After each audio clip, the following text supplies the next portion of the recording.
مجھے رب کی ذات پر اتنا یقین ہے کہ آج اگر وہ مجھے کانٹوں سے گزار رہا ہے تو یقیناً غلاموں تک پہنچانے کی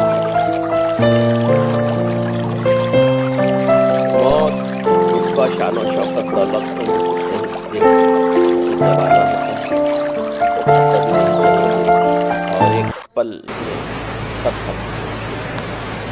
جب رشتے نبھانا مشکل ہو جائے تو ان کو نبھانا نہیں چاہیے بلکہ اللہ کے حوالے کر دینا چاہیے۔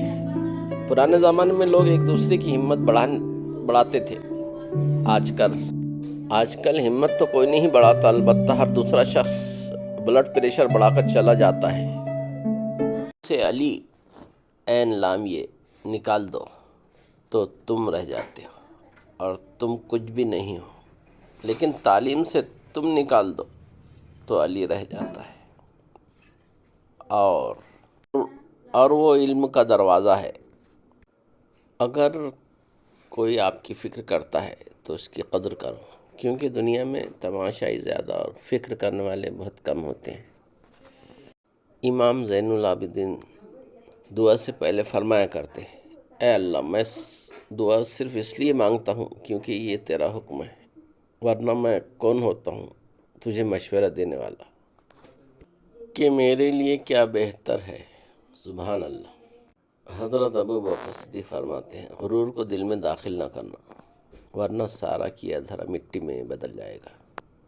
رسول صلی اللہ علیہ وسلم نے ارشاد فرمایا، جب اللہ تعالیٰ کسی بندے سے محبت فرماتے ہیں تو اسے نرم مزاج بنا دیتے ہیں۔ پوچھا گیا، کیا زندگی میں موت سے تلخ لمحہ بھی کوئی ہو سکتا ہے؟ فرمایا، جب کوئی صاحب ظرف کسی کم ظرف کا محتاج ہو جائے۔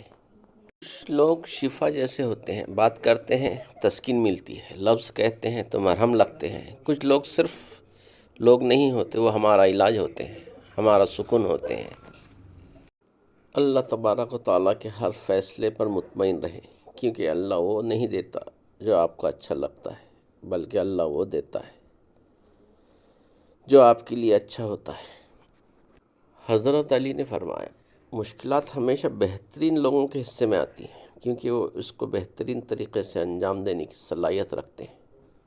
ویڈیو پسند آئے تو لائک، شیئر اور سبسکرائب کریں۔ سننے کا بہت شکریہ۔ ملتے ہیں اگلی ویڈیو میں، تب تک کے لیے اجازت دیجیے۔ خدا حافظ۔